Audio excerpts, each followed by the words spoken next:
I like to call it a non-profit community project, Oh, okay. or sometimes I call it a community evolution project. I saw you called it a spaceship. Yeah. Is it still a spaceship? Well, yeah, it travels through time and space. Okay. I almost went into an I Heart Huckabees thing. I know what you're talking about. No, I don't. Okay. Well, you know, sometimes. See, the thing is, it's a bus.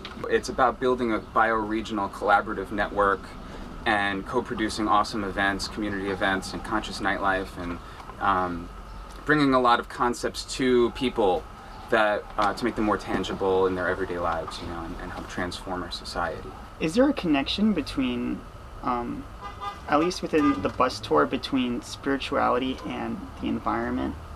Yeah, well, I think that you know, we're coming to a point in our history and in the world and society where we're realizing that we're sort of transcending our rigid concept of duality. You know, so that the left brain, which is more science-oriented and objective, you know, and external, is balancing out with and finding a lot of parallels with the right brain and the creative and the spiritual, more subjective experience. So, you know, the Dalai Lama and a whole bunch of people have written about this kind of thing where we're at a point in history where science and spirituality can learn a lot from each other. Mm-hmm. You know? Have you ever been like stuck in a ditch in the rain? Oh yeah, I mean well, there have been times where either you know, air got into the line, the fuel line, and then, you know, the engine doesn't run on air, so it's, you know, so the bus like stalls, and then you have to like try to fix it, or it got clogged with like a French fry bit or something when I wasn't like filtering it properly, you know, like enough, or so, you know, there's little things that can come up, but then you have to figure it out. And sometimes, you know, you're on the road and you're on your way to an event or to pick people up, or you have a bunch of people with you, and what I found is it actually brings us all together even more, because everybody, you know, that's with us is usually so positive, and that even if we're stuck on the side of the road for an hour or you know, while I'm, you know, figuring something out and getting the bus working, people are having a yoga class, or like, you know, like playing, you know, making music, or, you know. I promoted the idea for maybe a year or two. About a year I promoted the idea, and then ran into you know, and then I met a bunch of amazing people through the Evolver Network and through Unitribe events, productions, and the new Sonic Loft, and a bunch of amazing musicians and artists, Dynasty Electric, and this guy Matt Canali, who designed all our logos and animations and creative vision for the and, you know, and all of these people, it was like 30 people all of a sudden showed up out of nowhere. I bet you didn't see the like occupations happening too far in advance, so did that come up, and was that an opportunity that came up for the bus tour? Well, I saw Occupy as another sign of things shifting, and people waking up to you know, to basically create a better world. So you know, when I went to Occupy, and I was there a lot down at Liberty Square, it wasn't to protest anything. It was I was there to create a new world, and so amidst the chaos of everybody, you know, doing their own thing, I was there to try to bring people together based on common ideas, and to just like ground the energy, even because it was so. I you know, used to call it the circus, you know, because you never knew what was going to happen next. You know, there's like so many people. But basically, I just wanted to create a harmonious energy, you know. So one of the things that we did when we were at Occupy was we brought the meditation flash mobs there, which were, you know, hundreds of people meditating. You brought hundreds of people? Yeah.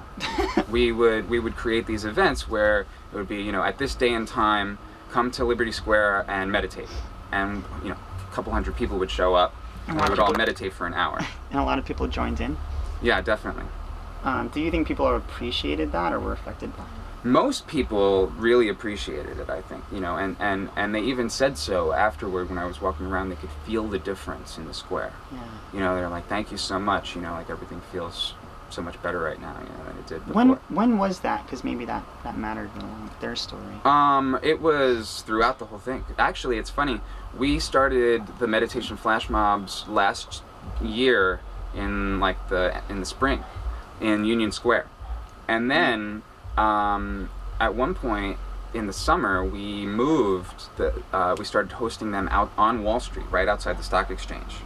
So we would basically put up this sheet of paper that, like a sign that explained that we were meditating for conscious prosperity. Why did you go down to the stock exchange to meditate?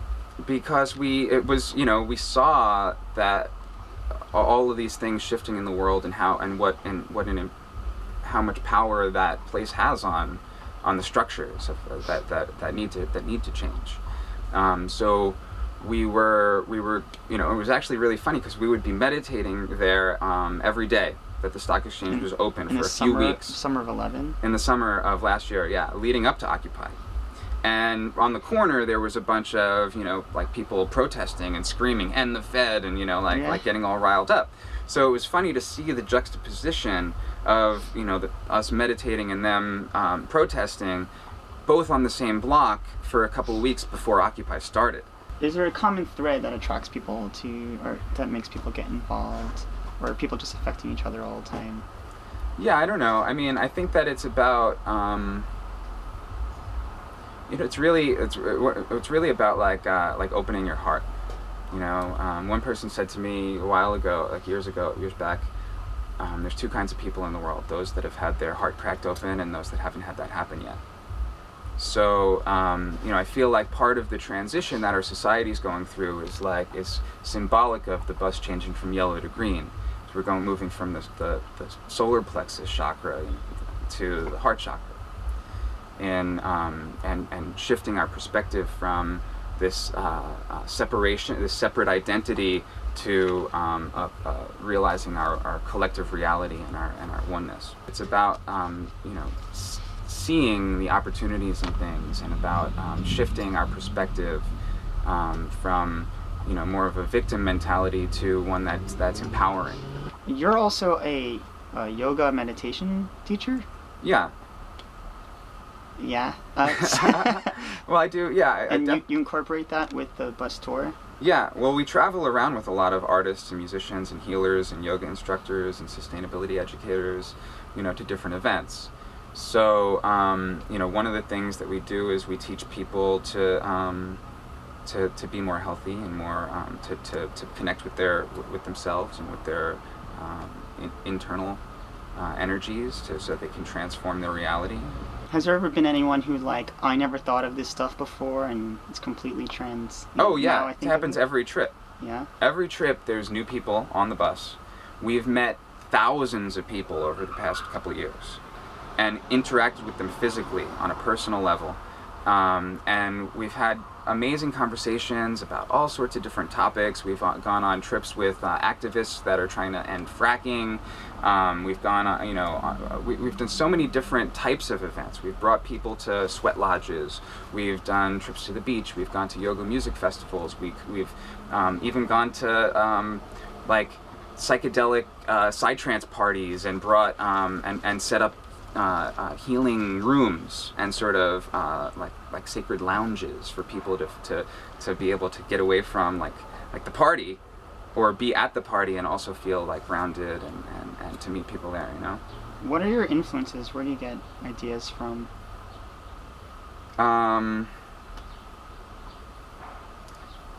You mean external influences? I mean I don't know, yogic ideas, 13 grandmothers. Yeah. Those kinds of things. I feel like we all have it within us, to the direction. And so if when our heart is grounded in the mind, when our mind is grounded in the heart, that is, our that allows us to be connected in a way that allows that inspiration to flow through us and creative ideas to flow through in a joyous way, rather than the mind trying to come up with solutions to the problems that the mind created in the first place.